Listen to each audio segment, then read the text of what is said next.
warahmatullahi wabarakatuh. Perkenalkan, nama saya Masaya Debia Safna. Saya dari kelas 12 IPS 1.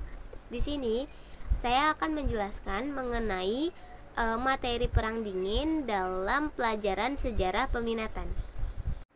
Perang Dingin merupakan sebuah ketegangan dan perseteruan antara blok barat yang dipimpin Amerika Serikat dan blok timur yang dipimpin oleh Uni Soviet.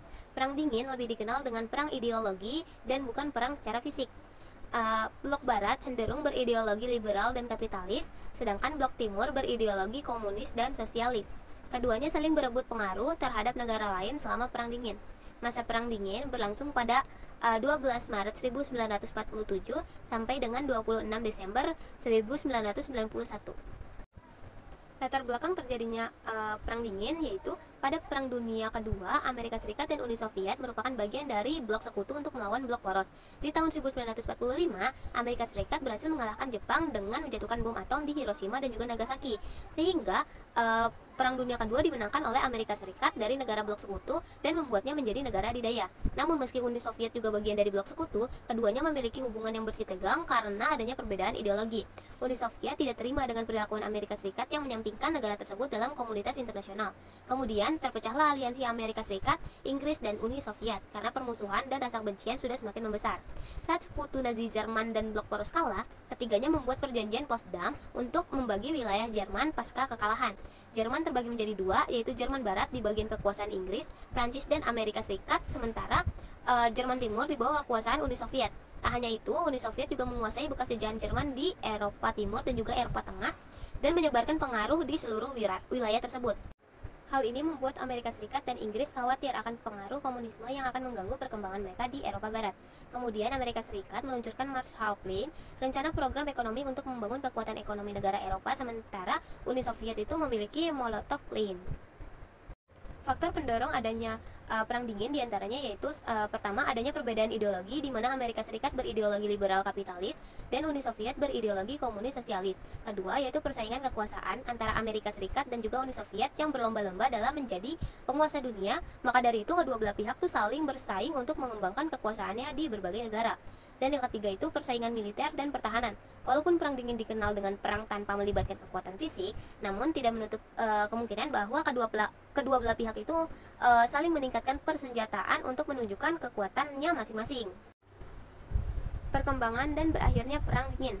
Pada tahun 1948, Uni Soviet telah memasangkan pemerintahan sayap kiri di negara-negara Eropa Timur yang telah dibebaskan oleh Tentara Merah.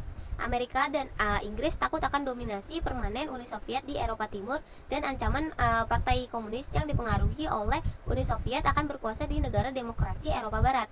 Uni Soviet di sisi lain bertekad untuk mempertahankan kendali atas Eropa Timur untuk melindungi dari kemungkinan ancaman baru dari Jerman. Mereka juga berniat menyebarkan komunisme ke seluruh dunia, sebagian besar karena alasan ideologis. Selama tahun 1960-an dan 70-an, perjuangan bipolar antara blok Uni Soviet dan Amerika Serikat memberi jalan pada pola hubungan internasional yang lebih rumit. Perpecahan besar terjadi antara Uni Soviet dan Cina pada tahun 1960 dan terus melebar selama bertahun-tahun menyebabkan hancurnya kesatuan blok komunis. Di sisi lain, Eropa Barat dan Jepang mencapai pertumbuhan ekonomi yang dinamis pada tahun 1950-an dan 60-an, mengurangi inferioritas relatif mereka terhadap Amerika Serikat. Pada tahun 1970-an, melihat berkurangnya ketegangan Perang Dingin, kedua negara adidaya akhirnya membatasi rudal anti-balistik. Itu kemudian diikuti oleh periode ketegangan Perang Dingin yang baru pada awal 1980-an, ketika kedua negara adidaya melanjutkan penumpukan senjata besar-besaran dan bersaing untuk mendapatkan pengaruh di dunia ketiga. Pada akhir 1980-an, Perang Dingin mulai pecah selama pemerintahan pemimpin Soviet Mikhail S. Gorbachev. Ketika rezim komunis di negara-negara blok Soviet di Eropa Timur runtuh pada 1989 sampai 1990, Gorbachev menyetujui kejatuhan mereka. Bangkitnya kekuasaan pemerintahan demokratis di Jerman Timur, Polandia, Hongaria, dan Cekoslowakia segera diikuti oleh penyatuan Jerman Barat dan juga Timur di bawah naungan NATO, lagi-lagi dengan persetujuan Uni Soviet.